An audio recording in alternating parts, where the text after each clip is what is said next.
In terms of the southern colonies, Georgia was started as a charter colony that was held by James Oglethorpe. Thorpe? There we go, Oglethorpe. The settlers included those who paid their own way to receive the best land grant, so basically you were just buying the land that you were going to have. Some settlers were financed by the colony's board of trustees, however, including bands of prisoners from British jails, so it did start, at least in part, as a British penal colony. Same with Australia. After wars between the European empires began, the colony served as a buffer between South Carolina and, at the time, the Spanish held Florida. Elaborate and detailed regulations resulted in relatively little settlement, however. John Peter Zenger, pretty important German-American newspaper publisher and printer. He was put on trial for libel. They said that he was writing things that were, not true, like he was starting lies, basically. He was acquitted of libel charges in New York City in 1735, and this established a legal precedent for freedom of the press. The Supreme Court, under Chief Justice Warren of the 1950s, would later reinvigorate free press rights. The case of New York Times v. Sullivan in 64, which was part of this Warren Court, strengthened the protection of the press against libel cases brought by public figures.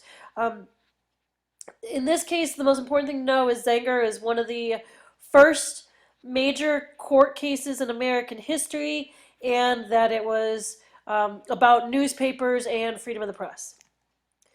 First Great Awakening. Do not draw a church if there is an essay question about this.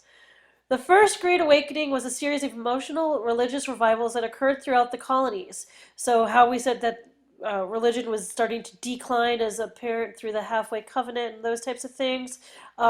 You do have this revivalism where people once again turn back to religion. Preachers spread a message of personal repentance and emphasized faith as a way to avoid hell.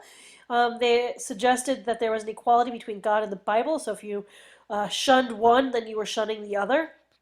George Whitefield and Jonathan Edwards were the two most well-known preachers of the time, and they both give very famous speeches. While this created conflict among those who argued about religion, his ideas helped build connections between the colonies. Eventually, more denominations of Christianity were formed, and a number of colleges were also created, including Brown and Rutgers, which to this day are very prominent colleges.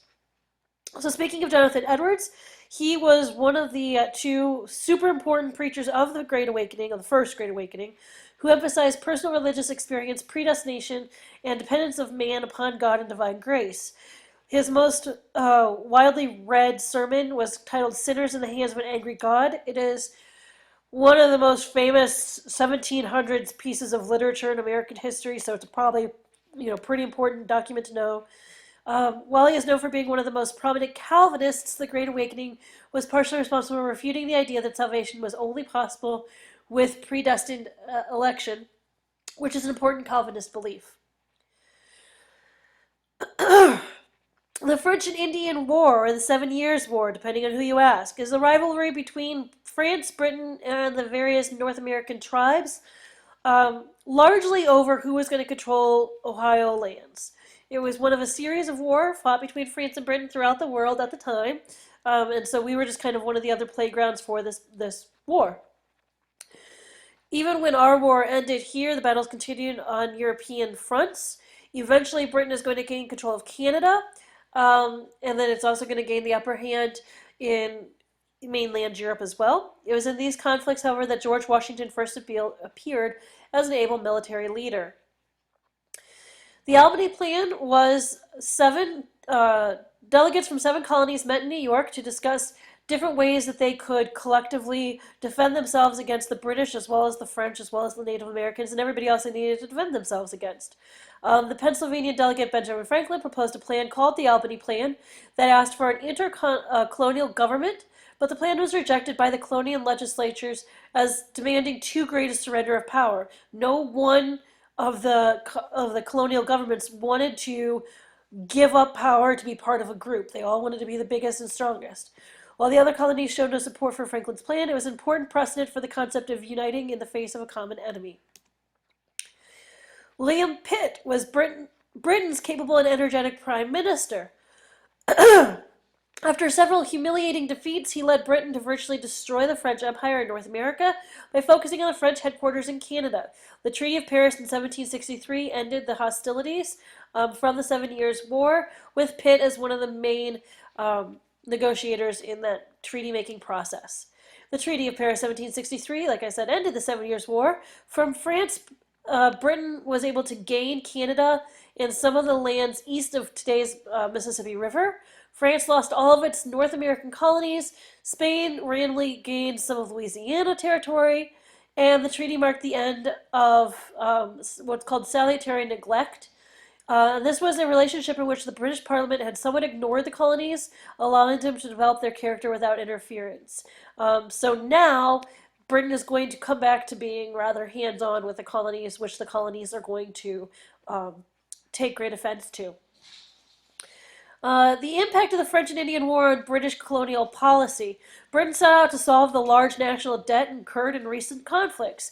Britain figured that the colonies owed them since the British had spent a lot of money in helping to defend the colonies. It created a series of acts that raised taxes on Americans' goods, leading to rebellious activities in the colonies. Some of these acts included the Proclamation of 1763, the Sugar Act, the Stamp Act, and the Quartering Act.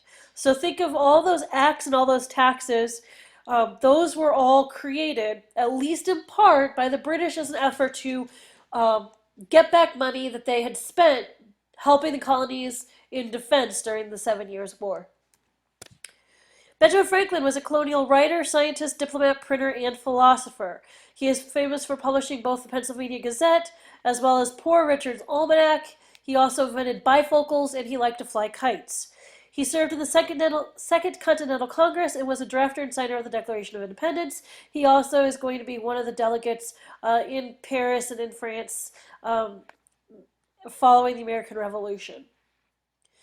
Writs of assistance are court orders that authorize customs officials to conduct non-specific searches to stop colonial smuggling. So now you could search homes, warehouses, shops, ships, pretty much anything. James Otis served as a prosecutor in the failed Massachusetts legal case and argued that these searches were contrary to natural law. He said that this was against, life, liberty, and property, while property is being seized or neglected or abused. Later, the Fourth Amendment would protect citizens against unreasonable searches and seizures, such as these writs of assistance. The Proclamation of 1763 was a result of Pontiac's Rebellion. That was Native American little uprising against the British. The Proclamation of 1763 forbade white settlement west of the Appalachians in an effort to reduce anger and animosity between the Native Americans and the settlers. It said that North Americans owned the land on which they were residing, not the colonies, not anybody else. It was Native American land. The colonists, however, thought that this was unfair, and they thought that since they had won, the colonists won the French and Indian War, they had the right to go wherever they wanted. And so a lot of colonists are going to violate the Proclamation of 1763 and move into the Ohio Valley, much in spite of the Native Americans who resided there.